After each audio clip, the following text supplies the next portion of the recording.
George Soros एक ऐसा इंसान है जो प्राइम मिनिस्टर को हिटलर से कंपेयर करता है, जो कहता है भारत एक डेमोक्रेटिक देश है लेकिन भारत का लीडर डेमोक्रेटिक नहीं है। जॉर्ज सोरोस, जिसे हमारे external affair minister rich, old and danger कहते हैं, जो सरकार की सरकार गिराना चाहते हैं, जिसे आधी दुनिया इकोनॉमिस्ट टेररिस्ट कहती है और आधी दुनिया हीरो।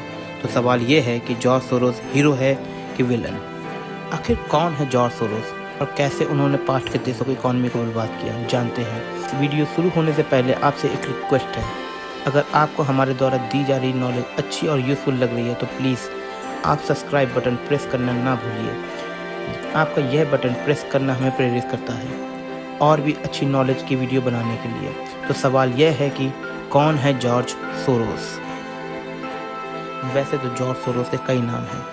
उन्हें बैंक ऑफ इंग्लैंड को तोड़ने वाले आदमी के नाम से जानते हैं, क्योंकि इन्होंने इंग्लैंड की करेंसी के अगेंस्ट पैसे इन्वेस्ट करे थे और उससे 1.5 बिलियन का प्रॉफिट कमाया था। इसी वजह से उन्हें फ्रांस के कोर्ट में इनसाइडर ट्रेडिंग के जुर्म पर सज़ा सुनाई गई। जॉर्ज सोरोस यह पैदा तो हंगरी में हुए थे और यह जानकर आपको आश्चर्य होगा कि हंगरी में ही एक कानून है जिसका नाम है स्टॉप सोरोस, जो कि उनकी एक्टिविटी को रोकने के लिए बनाया गया है। और इजराइल में इन्हें नाजी सपोर्टर भी कहा जाता है। इनके चाइना, इंडिया और रूस के साथ भी पंगे हैं, लेकिन आखिर एक इंसान इतने सारे देशों से कैसे ही पंगा ले सकता है? सच यह है कि सोरोस एक कॉम्प्लेक्स है जिसका नाम है गॉड कॉम्प्लेक्स, जिससे समझने के लिए हमें सोरोस के मूल गहराई को देखना होगा।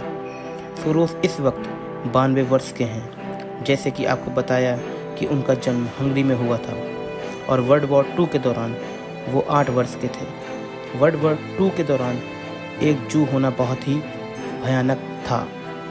सोरोस एक अच्छे परिवार से बिलोंग करते थे और पहले इनका नाम श्वार्ज़गॉर्ड, लेकिन नाजी पेशे के दौरान उन्होंने अपना लास्ट नाम बदलकर जॉर्ज सोरोस करके सोरोस की पहचान पाई। उन्होंने ये इसलिए करा ताकि उन्हें जूइश हैं कि नहीं यह पहचानना मुश्किल हो जाए।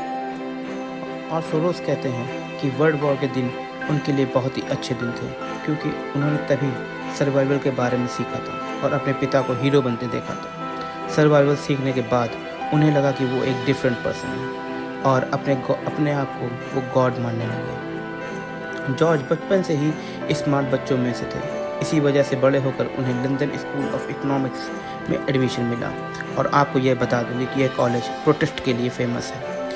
यहाँ के प्रोफेसर सोशलाइजेशन की ओर झुकते हैं और उनका ये प्रभाव सोरोस पर हुआ और इसी प्रभाव से वो फिलॉसफी पर भी पढ़ने लगे। अपनी पढ़ाई के दौरान जॉर्ज कार्ल पेपर से वो बहुत इंस्पायर हुए। तभी उन्हें एक अंतर महसूस हुआ कि उनके पास खाने के लिए पैसे नहीं हैं और जो लोग इंग्लैंड में पैदा हुए हैं उनके पास खाने के लिए पैसे हैं, कपड़े हैं और रहने के लिए घर हैं। आखिर यह सब चीज़ें इंग्लैंड के पास क्यों हैं? उनके कॉलोनाइजेशन की वजह से। इंग्लैंड को कॉलोनाइजेशन के नतीजे कभी फेस नहीं करने पड़े, बल्कि लंदन आज भी फाइनेंशियल सेंटर है। और इसी वजह से सोरोस ने सीखा कि इकोनॉमिक्स सबसे बड़ा हथियार है। अगर आपके पास पैसा है तो दुनिया में लोग आपसे यह नहीं पूछेंगे यह पैसा आपने कैसे कमाया। आखिर सोरोस ने पैसा कैसे कमाया? जॉर्ज सोरोस की मौजूदा नेटवर्थ $8 बिलियन है। यह जानकर आपको और भी आश्चर्य होगा कि उन्होंने $32 बिलियन डोनेट करे हैं। और अगर वो यह अमाउंट डोनेट ना करें तो वह इस वक्त 5 गुना रिच होते। लेकिन अभी तक यह नहीं पता कि आखिर इतने सारे पैसे कमाए कैसे थे। सोरोस स्टडी के बाद अमेरिका आए, तभी उन्हें पता चला कि अमेरिका के लोगों को अमेरिका के सिवा कुछ नहीं दिखाई देता है और वहाँ किसी को वर्ल्ड मार्केट की नॉलेज नहीं है। तो उन्होंने इसी बात का एडवांटेज लेते हुए करेंसी में डील करना शुरू कर दिया। सोरोस के पास कई और भी अनफेयर एडवांटेज थे। उन्हें इंग्लिश के साथ कई और भाषाएं भी आती थी। यूरोप में ट्रैवल के दौरान उनके अच्छे कॉन्टैक्ट्स भी थे। ये सभी उनके एडवांटेज के लिए सुपर पावर साबित हुआ और वो 1970 तक रिच लोगों के पैसे को मैनेज किया करते थे। यूरोप में अमेरिका के लोगों को पैसा इन्वेस्ट करके अच्छा प्रॉफिट कमाया, लेकिन जैसे ही खुद का फंड स्टार्ट करा उनके ग्रोथ में अच्छी तेज़ी पकड़ी और इस फंड का नाम था क्वांटम फंड। यह एक हेज फंड है जिसने हेज फंड के सारे रिकॉर्ड तोड़ दिए। 40 साल तक इस फंड ने अपने इन्वेस्टर को 20% तक का प्रॉफिट रिटर्न दिया और इस फंड के इन्वेस्टर दुनिया के सबसे रिचेस्ट और सिक्रेटिव परिवार थे। जैसे रॉथस्चाइल्ड, वैनबर्ग और भी कई पावरफुल फैमिलियाँ शामिल थीं। यह लोग बिलियनियर की लिस्ट में नहीं मिलेंगे, लेकिन फिर भी यह दुनिया के रिचेस्ट इंसान हैं जो अपना पावर का इस्तेमाल दुनिया को कंट्रोल करने के लिए करते हैं। चाउस का इस्तेमाल करके वो वॉरेन बफेट से भी पहले दुनिया के इन्वेस्टिंग सुपरस्टार बने और सोरोस ने प्रॉफिट के लिए कंट्री तक डिस्ट्रॉय करी। सोरोस एक करेंसी को टारगेट करके शॉर्ट पोजीशन ले लेते थे और करेंसी जितना नीचे गिरती सोरोस उतना ही प्रॉफिट बनाते थे। 1990 में सोरोस ने रातों रात $1.5 बिलियन का प्रॉफिट बनाया। और उन्होंने ये प्रॉफिट बनाया कैसे? उन्होंने देखा 1990 में ब्रिटिश के पाउंड बेकार पोजीशन पर हैं और उन्हें पता था कि ब्रिटेन को गिराने के लिए एक छोटे से पुश की ज़रूरत है, और सोरोस ने वही करा। सोरोस ने अपने सारे सोर्सों से पाउंड उधार लिए और 10 बिलियन पाउंड यूरोप मार्केट में बेच दिए और जर्मन मास खरीद लिए। इसी ट्रिक को फॉलो करते हुए सारे हेज फंड ने पाउंड्स बेच दिए। इसी वजह से अगले दिन ब्रिटिश पाउंड जर्मन मास के अगेंस्ट 15% नीचे गिर गए। इसमें लॉजिक यह था कि जब सारे लोग पाउंड बेच रहे थे तो सामने बायर नहीं थे, तो प्राइस क्रैश होना तय था। इसी क्रैश इश्यू की वजह से बैंक ऑफ इंग्लैंड को पाउंड खरीदने पड़े ताकि वो इस क्रैश को कम कर सके। तभी सोरोस ने जर्मन मास को लेकर ब्रिटिश पाउंड को चीपर प्राइस पर खरीद कर बैंक को वापस कर दिए और इसी तरकीब से उन्होंने थाईलैंड को डिस्ट्रॉय करा। 1997 में थाईलैंड वर्ल्ड की फास्टेस्ट ग्रोइंग इकोनॉमी में से एक था, लेकिन पहर उनके इकोनॉमी में कुछ लॉस थे। थाईलैंड खुद की इंडस्ट्री कम होने के कारण वो ट्रेड पर निर्भर करता था। सोरोस ने भारत पर अटैक किया। थाईलैंड आज तक उससे रिकवर नहीं कर पाया है और जापानीज येन के साथ भी उन्होंने यही करा। और इसी तरह से उन्होंने कमाए हुए पैसों से खुद की ओपन सोसाइटी फाउंडेशन इस्टेब्लिश की और इसी ऑर्गेनाइजेशन को अलग अलग कामों के लिए $32 बिलियन डोनेट करे। और उन्होंने आगे जाकर बराक ओबामा और हिलरी क्लिंटन जैसे कैंडिडेट के कैंपेन को भी फंड करा।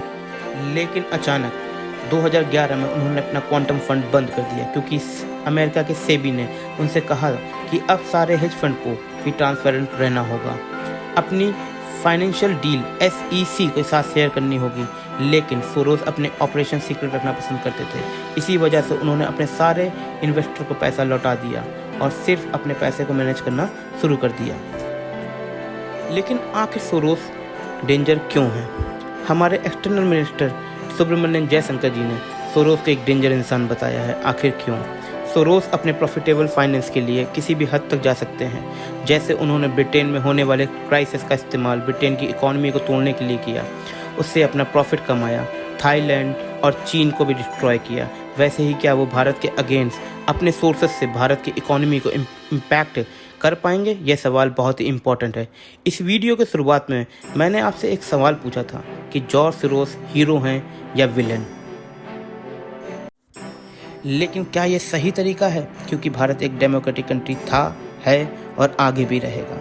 इस डेमोक्रेसी को सुधारना और सवाल करना इम्पॉर्टेंट है, लेकिन अगर कोई इस डेमोक्रेसी में बाहर से इंटरफेयर करे तो यह सही नहीं होगा, क्योंकि डेमोक्रेसी का मतलब ही है होता है कि देश के लिए सही क्या है, गलत क्या है, यह देश के लोग डिसाइड करेंगे, ना कि कोई एक इंसान, भले वो इंसान लीडर हो या किसी विदेश में बैठा हुआ शॉर्ट सेलर। और यही इम्पोर्टेंट बात आप तक हम पहुंचाना चाहते हैं।